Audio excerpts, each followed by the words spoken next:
বেহুলা, তুই তো আছিস সাগরের জলে, কি করে ফোঁটা দিবি বল? কেন দাদা, তোদের যে ওই ছায়াগুলোই জলের মধ্যে পড়ে রয়েছে, সেগুলোতে ফোঁটা দিয়ে আমি যে বিদায় নিয়ে যাই না। ভাইয়ের কপালে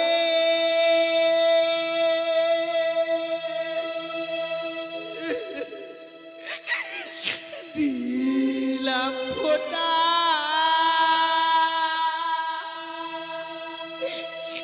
এই তো আমি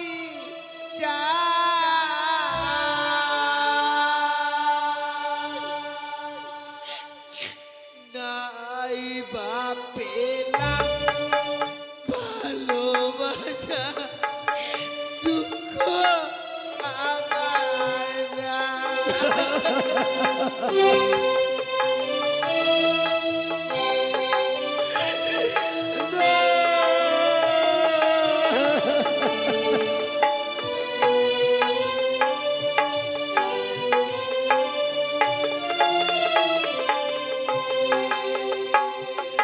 ভাইয়ের কপালে দিলাম ফোঁটা, এই তো আমি চাই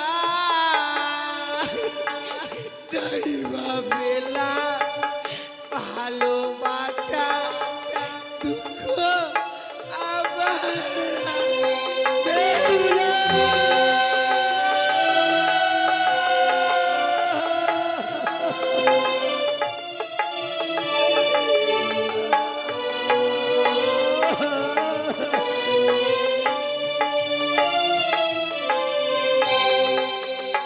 ওরে ভাই আমার ভাই, আমার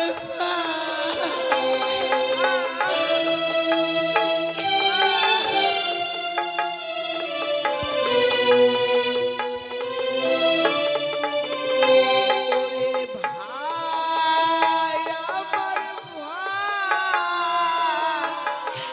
ভাই, আমার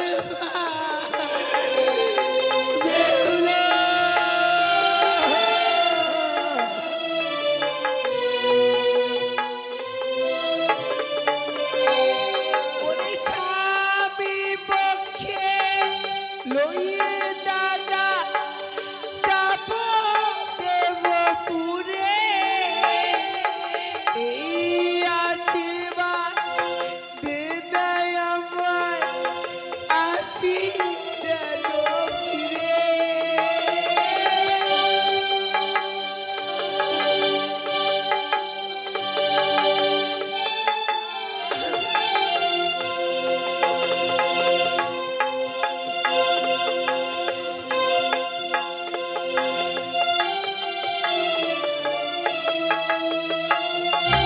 স্বামী পক্ষে লইয়ে দাদা যাব দেবপুরে, এই আশীর্বাদ দে না আমায়, আসি যেন ফিরে।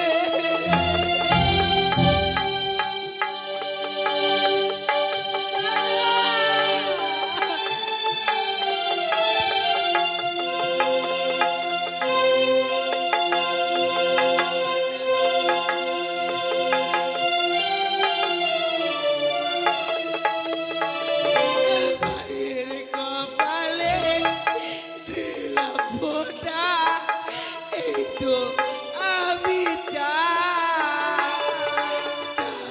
বা পেলাম ভালোবাসা, দুঃখ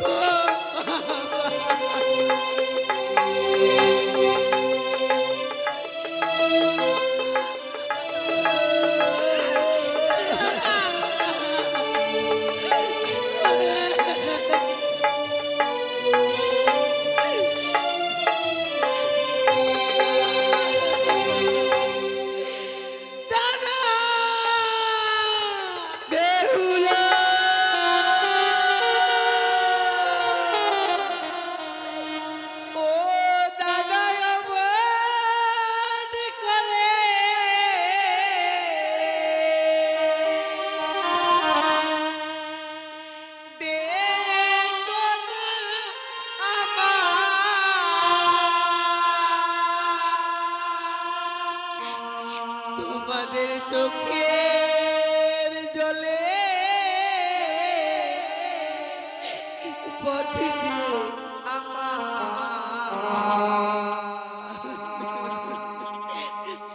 দাদা পিছু হয়ে তোমাদের চোখের জলে পথ দিয়ে আমার পিছু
চোখের জলে পথ দিয়ে পিছল হয়ে যা তোমাদের চোখের জলে পথ দিয়ে আমার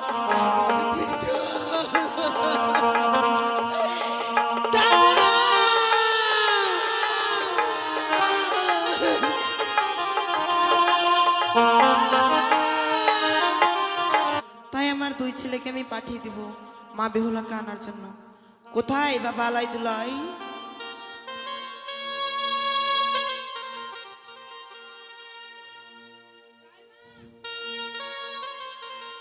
তুমি ডেকেছো মা? হ্যাঁ বাবা। কেন মা? দিয়েছো বাবা, সেই তোমাদের বোন বেহুলার কথা। কাল যেন তোমাদের বোন বেহুলার বিবাহ হয়েছে, তাই আজ যেন তোমাদের বোন বেহুলার অষ্টমঙ্গলার দিন। মা, তাই যেন তোমাদেরকে আনতে যেতে হবে বাবা। সত্যি মা, না জানি বোন বেহুলা আমাদের পথপানে চেয়ে আছে, সেই কথা কি ভোলা যায়? কিন্তু জানো মা, নতুন আত্মীয়তা করতে গেলে আমরা খালি হাতে যাই কি করি মা? বাবা আলাই দুলাই, কালকে সারা নিশি জেগে আমি মেলনির ভার সাজিয়ে রেখেছি বাবা। বেশ মা, তোমরা সেই মেলনির ভারখানা নিয়ে এই মুহূর্তে ছুটে যাবে সে বোন বেহুলার কাছে বাবা। সত্যি মা, বোন বেহুলা আমাদের মিষ্টান্ন খেতে বড় ভালোবাসে। হ্যাঁ বাবা। তাই তো এই মিষ্টান্নের ভার নিয়ে যখন আমরা বোন বেহুলার সম্মুখে গিয়ে দাঁড়াবো, হতভাগী আমাদের মিষ্টান্নের ভার পেয়ে কত খুশি হবে বলো। তাই মা, তুমি আর খেতো না, বেহুলার জন্য চিন্তা করবে না। আমরা দুই ভাই মিলে যাব ছুটে সেই চম্পলায়, আমাদের বোনকে নয় সঙ্গে ভগ্নিপতিকে নিয়েও আমরা ফিরে আসবো। বেশ বাবা আলাই দুলাই।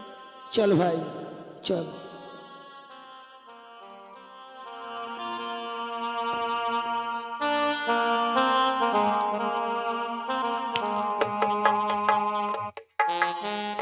ওই দেখো পূব দিকে সোনার রবি উঠছে, পাখি ডাকছে, বায়ুবনে নানা ফুল ফুটছে।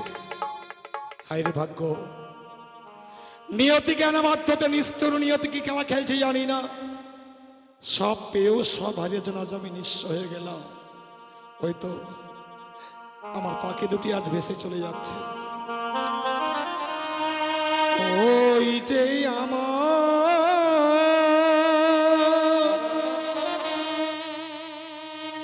পাখি দুটি ভেসে যায়, ভেসে যায়। ওই যে আমার পাখি দুটি ভেসে যায়, ভেসে যায়।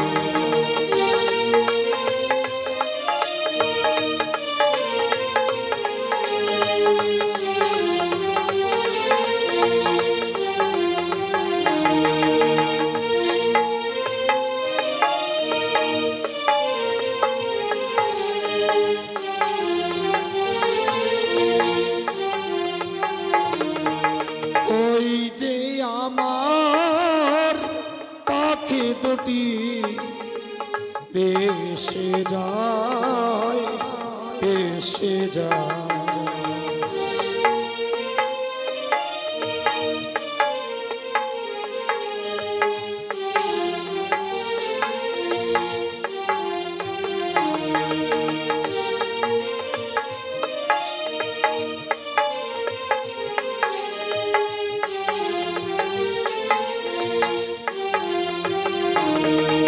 চিনলাম না রে মানিক রতন,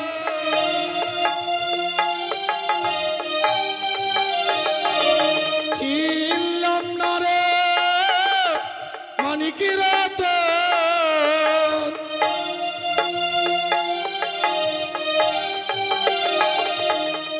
সে তুমি দরিয়া, ওই যে আমার পাখি দুটি ভেসে যায়, ভেসে যায়।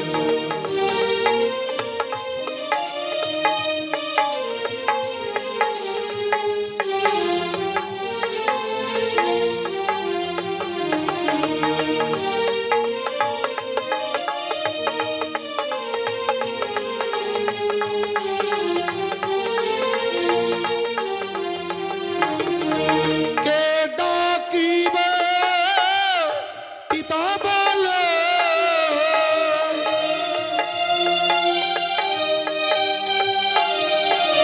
কে ডাকিবে পিতা বলে।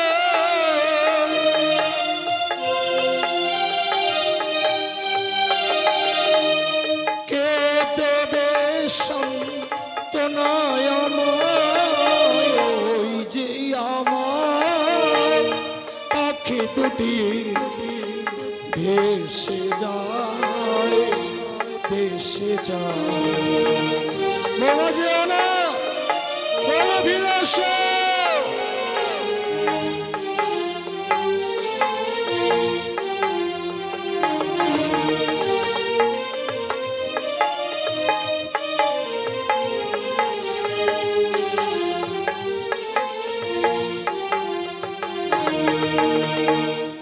শত ডাকলেও বৌমা আর ফিরে আসবে না। স্বামীকে পাবার আশায়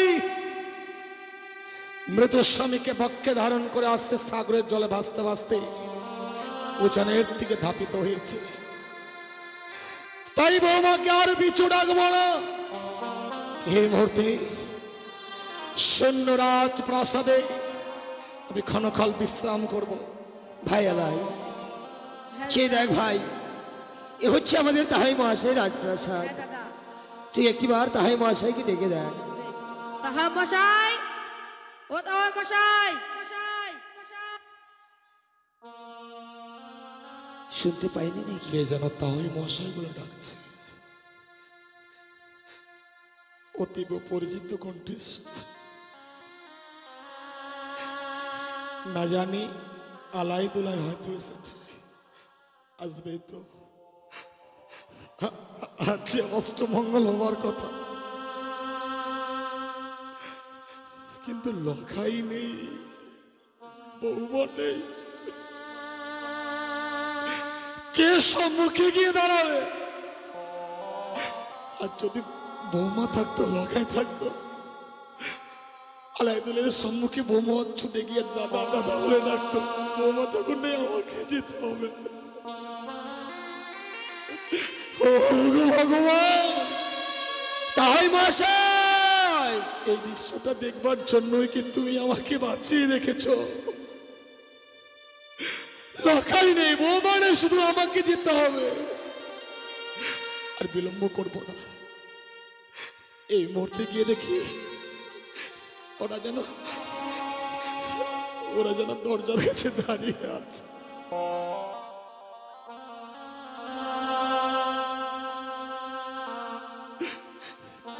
কে বাবা তোমরা? তাহাই মহাশয়, তবে চরণে প্রণাম। তাহাই মহাশয়, আশীর্বাদ করি বাবা, তোমরা চিরসুখী হও। তাহাই মহাশয়, কিন্তু আপনি আপনি কাঁদছেন, কি হয়েছে আপনার? আলাই, তো হয় মশাই, ও কথা শুনতে চেয়েও না। ও কথা যদি আমি তোমাদের কাছে বললেই তোমরা স্থির থাকতে পারবে না।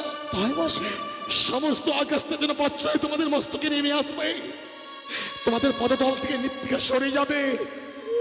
ও কথা। তাই মশাই, আপনি না বললো আমি ঠিক বুঝতে পারছি। তাই মশাই, আপনি না বললো আমি ঠিক বুঝতে পেরেছি। তুমি বুঝতে পেরেছো বাবা? হ্যাঁ তাই মশাই, এমন কি বুঝেছো আলাই? তাই মশাই, আপনি যাকে পুত্রবধূ করে নিয়ে এসেছেন, আমার ওই ছোট্ট 8 বছরের নাবালিকা বোনটি তো, ও বড়দের সঙ্গে কিভাবে কথা বলতে হয় তার জানা নেই। আমার মন বলছে আমার ওই 8 বছরের নাবালিকা বোন আপনাকে সরল প্রাণে আঘাত দিয়েছে, তাই তো আজকের দিনে আপনি অঝর নয়নে কাঁদছেন। বৌমা আমার সরল প্রাণে আঘাত এনেছে? তাই মশাই, যদি আমার এই বোনটি কোনো অপরাধ করে থাকে, আমি বোনের হয়ে আপনার কাছে ক্ষমা চাইছি। তাই ওরে না, মশাই। না আলাই না, যে কিনা আমার 8 বছরের নাবালিকা বৌমা, আমার বৌমা কি আমার সরল প্রাণে আঘাত আনতে পারে? ওরে ও কথা নয়, কিন্তু জানিস সে কথা বলতেও যেন আমার জিহ্বা আড়ষ্ট হয়ে যাচ্ছে, তাই মশাই, কণ্ঠ কম্পিত হয়ে যাচ্ছে। আমি যদি না বলি তাহলে তো তোমরা বুঝতে পারবে না, তাই বলুন না তাই মশাই, বলুন। জানিস বাবা, বিবাহের পর যখন বৌমাকে নিয়ে এলাম, বৌমা লক্ষ্মীন্দরের মঙ্গলের জন্য আমি ওই সাঁওতালি মতো লোভ বাসর ঘরে দিয়েছিলাম। বাসর ঘরে 4th প্রহরে আমার পুত্র লক্ষ্মীন্দরকে পাত্তার কালিয়া নাগরিতে দংশন করেছে। না তাই মশাই, না, এই হতে পারে না, এই আমার বিশ্বাস হয় না। তাই মশাই, এই আমার বিশ্বাস হয় না। সত্যি যদি আজকের দিনে আমাদের ভগ্নিপতি ওই সর্পে দংশন করতো, তাহলে এতক্ষণে বোন বেহুলা ছুটে এসে বলতো, ওগো দাদা আমার কপাল ভেঙেছে, আমার সর্বনাশ হয়েছে। কিন্তু কই, আমার বোন তো এখনো ছুটে এলো না। ডাকুন না, ডাকুন আমার বোনকে, ডাকুন, আমার বোনের মুখে শুনতে চাই। সে আর আসবে না লাই। আসবে না? কি করে আসবে বল? বৌমা তো আমার রাজপ্রাসাদে নেই। নেই? তাহলে কোথায়, কোথায় গেছে আমার ওই 8 বছরের নাবালিকা বোনটি? মৃত স্বামীকে ফিরে পাবার আশায়, মৃত স্বামীকে বক্ষে ধারণ করে ওই ভয়ঙ্কর সাগরের জলে ভেসে গেছে।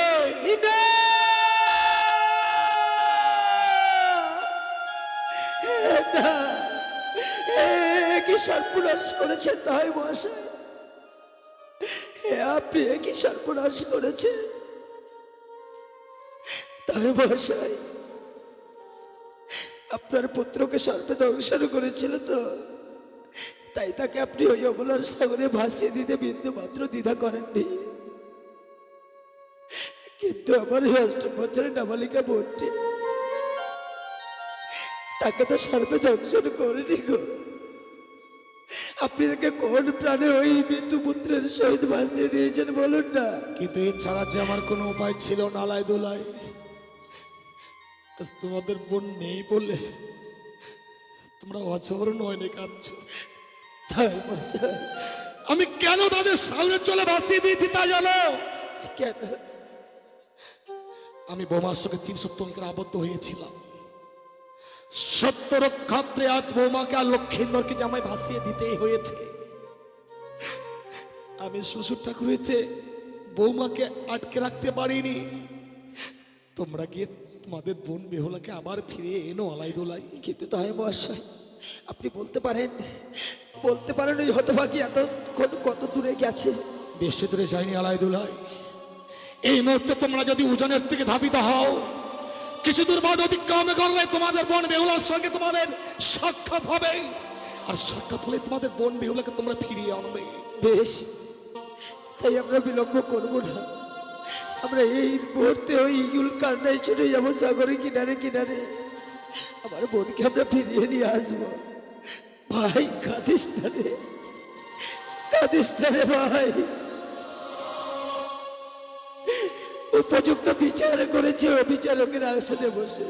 জানিস যেদিন আমাদের উজানিতে গিয়েছিল বলেছিল না যে সুখ নাকি স্বর্গে নেই, সেই সুখ রয়েছে সোনার চপ্পলায়। আজকে আমাদের বোন কত সুখে আছে। চলে যাচ্ছি তাই বসে, কিন্তু যাওয়ার পূর্বে আপনাকে একটি কথা স্মরণ করিয়ে দিয়ে যাই। বল বাবা আলাইদুল্লাহ। আমার এই 8 বছরের নাবালিকা বোনটি যদি সাগর সংগ্রামে নিজের ইচ্ছাকৃত বেঁচে গেছে, তাহলে তো বড়ই ভালো। আর আপনি যদি তাকে জোরপূর্বক ওই সাগরের জলে নিক্ষেপ করেছে, তাহলে আমার ওই 8 বছরের নাবালিকা বোনের দীর্ঘশ্বাসে আপনার এই সোনার চপ্পলা পুড়ে ছাই হয়ে যাবে। আলাই ছাই হয়ে যাবে। চল ভাই চল। বেহুলা চলে গেল, তাদের সকল আশা যেন ব্যর্থ হয়ে গেল। আমিও তাদের পিছু পিছু যাব। সত্যই যদি তারা তাদের বোনকে ফিরিয়ে আনতে পারে, আমি বৌমাকে একটিবারের জন্য দেখবার জন্য তাদের পিছনে পিছনে যাব। চাই বৌমা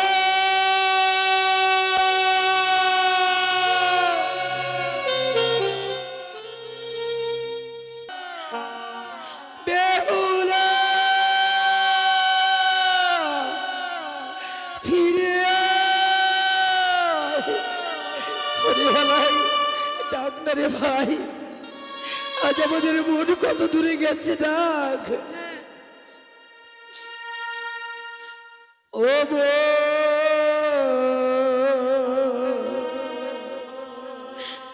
বেহুলা রে,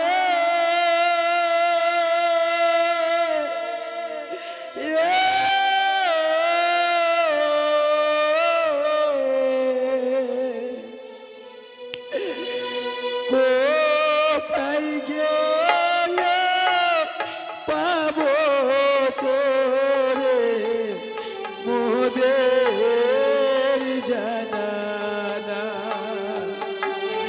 আমরা কোথায় গেলে পাবো তোরে মোদের জানানা।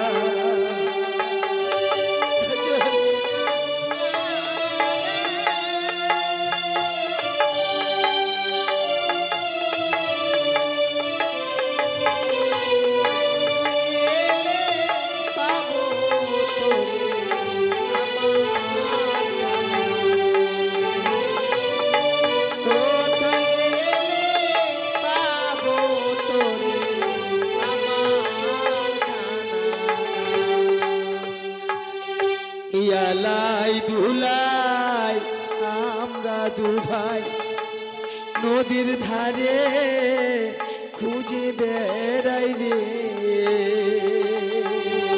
আমরা দু ভাই আলাই দোলাই নদীর ধারে খুঁজে বেড়াই রে।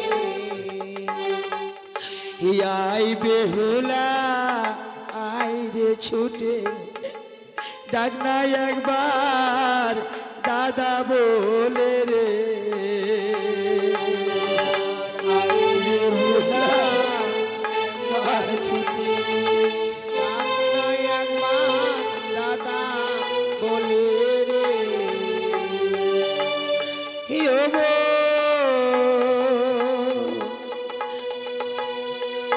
বেহুলা রে,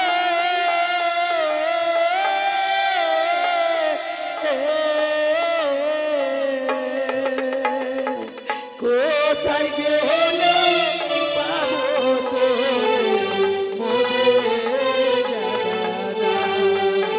আমরা কোথায় গেলে পাবো তোরে মোদের জানানা। বেহুলা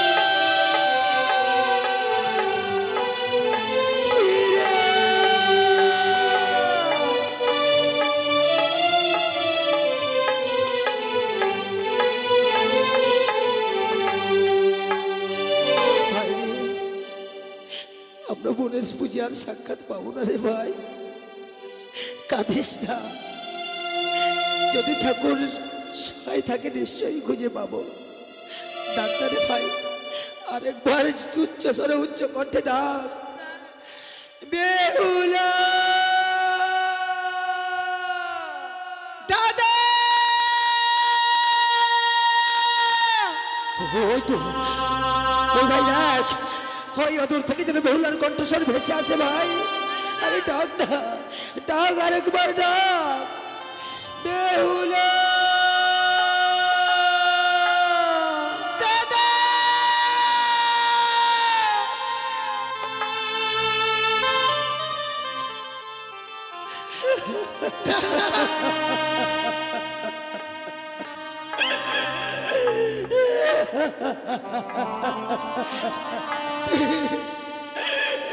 নেই দাদা, আমার স্বামী বেঁচে নেই।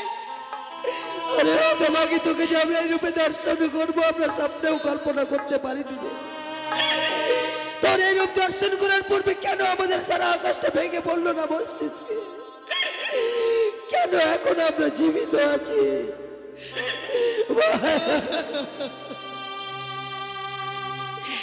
জানিস দাদা, কত সুন্দর অগ্নিপথের শাড়ি পরিধান করে আমার লক্ষ্মী প্রতিমার মতো সাজিয়ে দিয়েছিলি।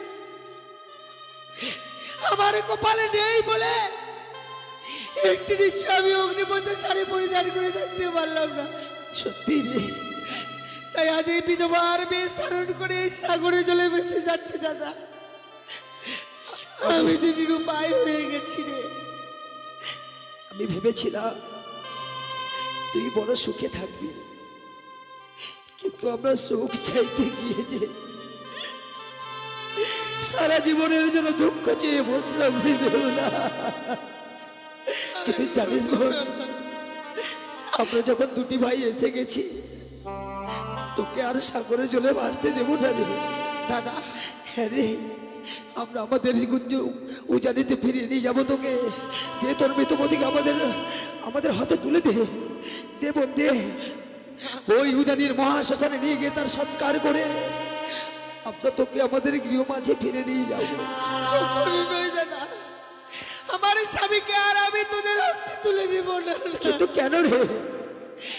আমি যে স্বামীকে নিয়ে সাগরে জলে ভেসে এসেছি, যদি চাইতাম তাহলে শ্বশুর ঠাকুর হস্তে তুলে দিতাম দাদা।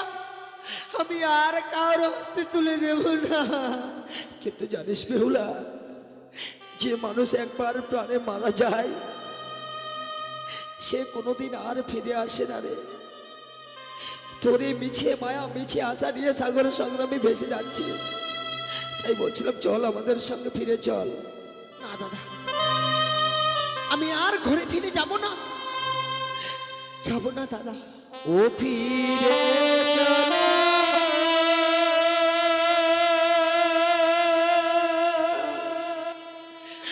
ও মোদের ঘরে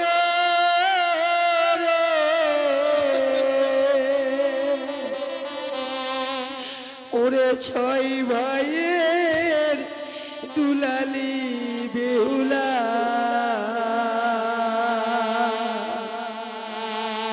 ফিরে চলো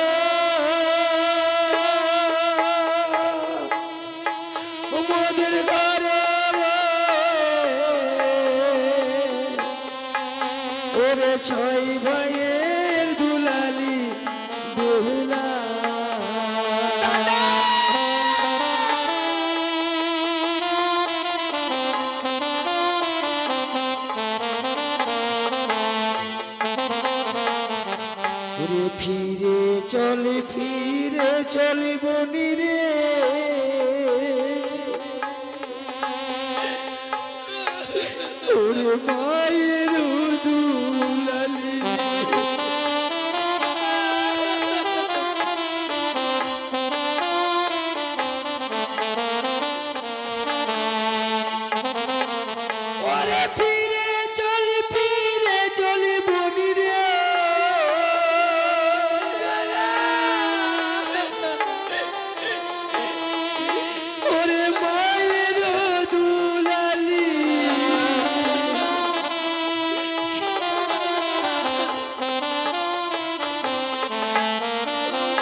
যদি আমাদের সঙ্গে ফিরে যাস আমরা কি করব?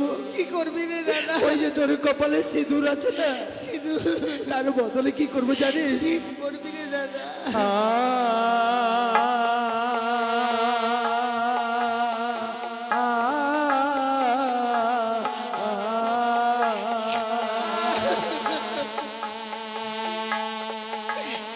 সিঁদুর মুচিয়া তোরে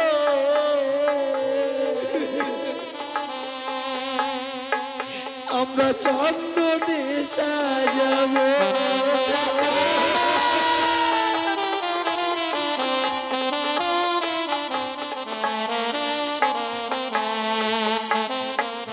ওরে সিঁদুর মুছিয়া তোরে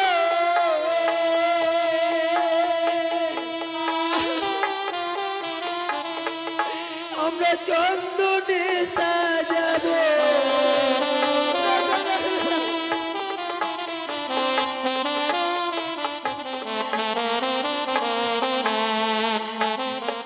সোনা শঙ্খের বদলে সোনা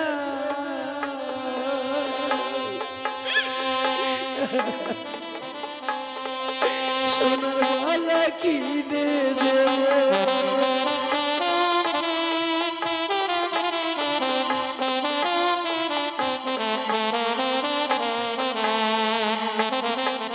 ওরে স্বামীর বদলে সোনা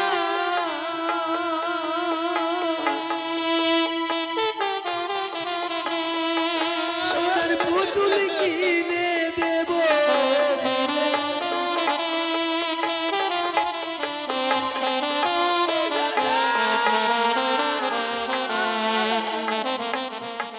তুইও যদি না যাস ফিরে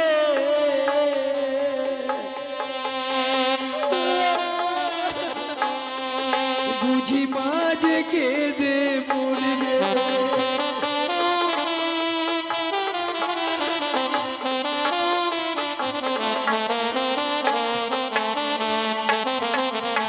বেহুলা, তুই যদি আজকের দিন আমাদের সঙ্গে ফিরে না যাস মা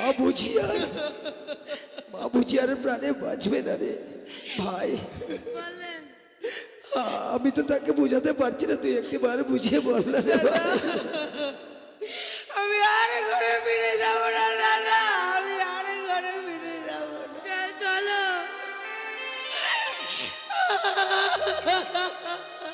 আমাদের মাঝে কেটে মরে যাবে, চল রে বোন। আমি আর ফিরে যাব না দাদা, কেন? আমি আর ফিরে যাব না।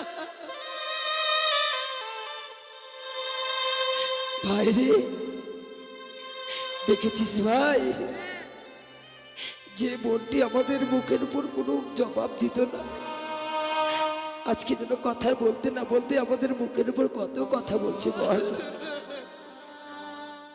যে বোনটি আমাদেরকে দেখলে দাদা দাদা বলে জড়িয়ে ধরতো, হ্যাঁ দাদা, সে বোন যেন আমাদের কথা শুনছে না রে।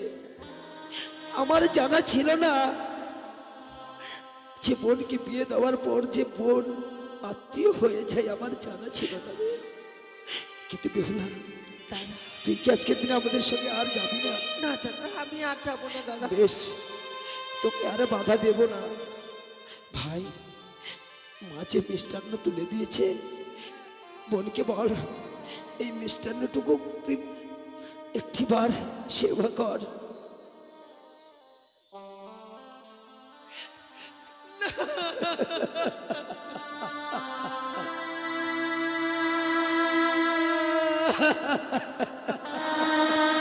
ভাই,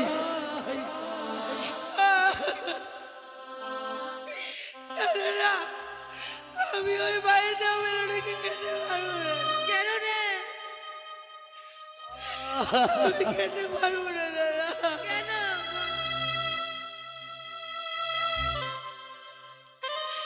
তোরা ফিরে নিয়ে চলে যায় এই মেলোডির মা।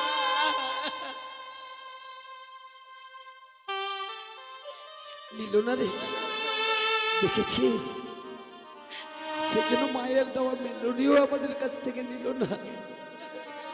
বেহুলা, তুই এত নির্দয় হয়ে গেলি রে। যে মা তোকে 10 মাস 10 দিন গর্ভে ধারণ করেছিল, সেই মায়ের দেওয়া মিলনীকেও তুই ফিরিয়ে দিলি। মা বেহুলা মা, কিন্তু জানিস তোর বদনখানা দেখে মনে হয়েছিল তুই কতদিন ধরে কিছু খাসনি। আমরা ভেবেছিলাম তুই একবার সাগর কিনারে উঠে এলে দুটি ভাই মিলে তোর বদনে মিষ্টান্ন তুলে দেব।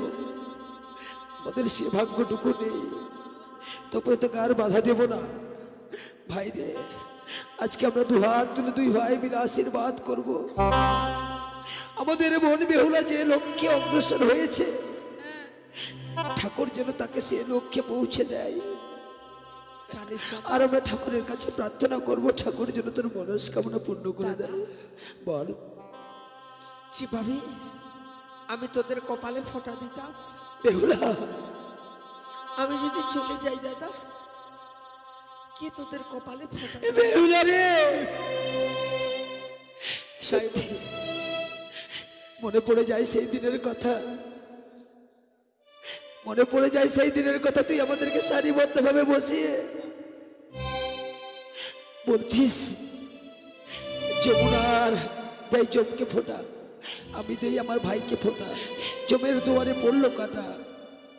কিন্তু আজ থেকে যে আমরা ভাই ফোঁটা আর পাবো না না দাদা, আমি যে চলে যাচ্ছি ভেসে,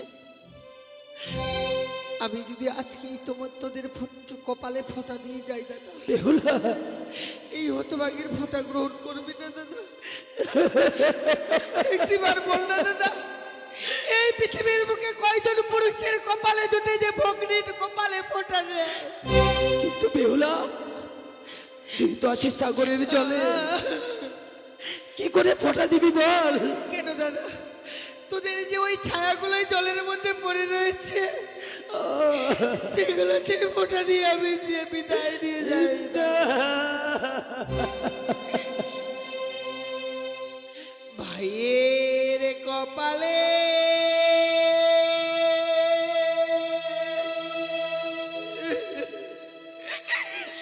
দিলাম ফোঁটা,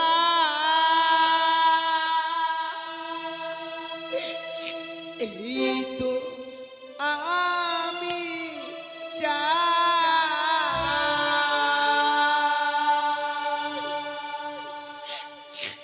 নাই বাপে না ভালোবাসা, দুঃখ আমার না।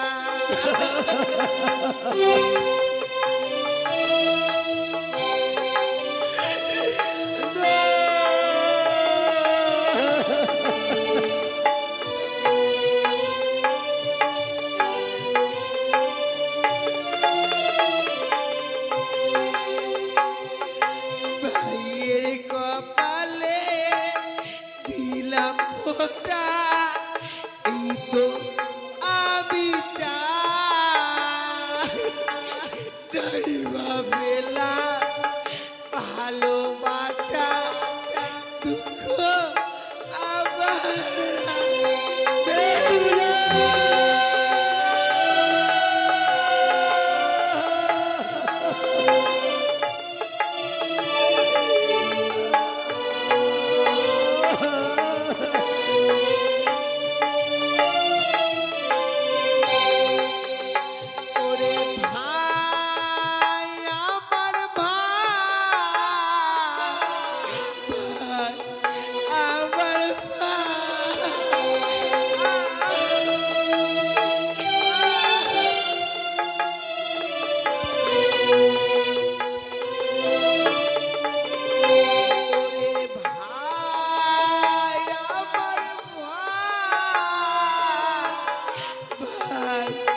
পথে দিয়ে আমার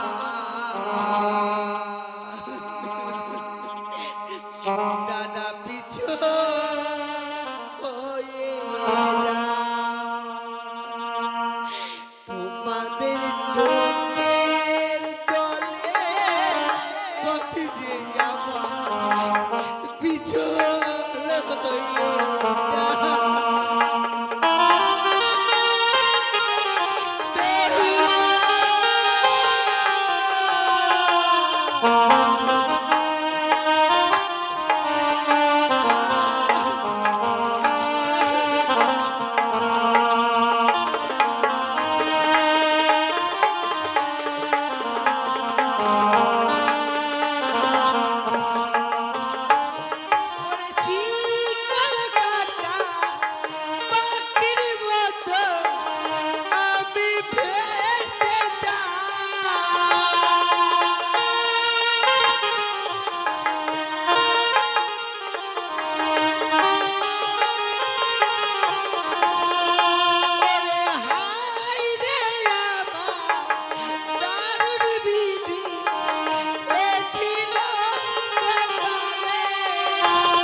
চোখের জলে পথ দিয়ে আমার পিছল হয়ে যা তোমাদের চোখের জলে পথ দিয়ে আমার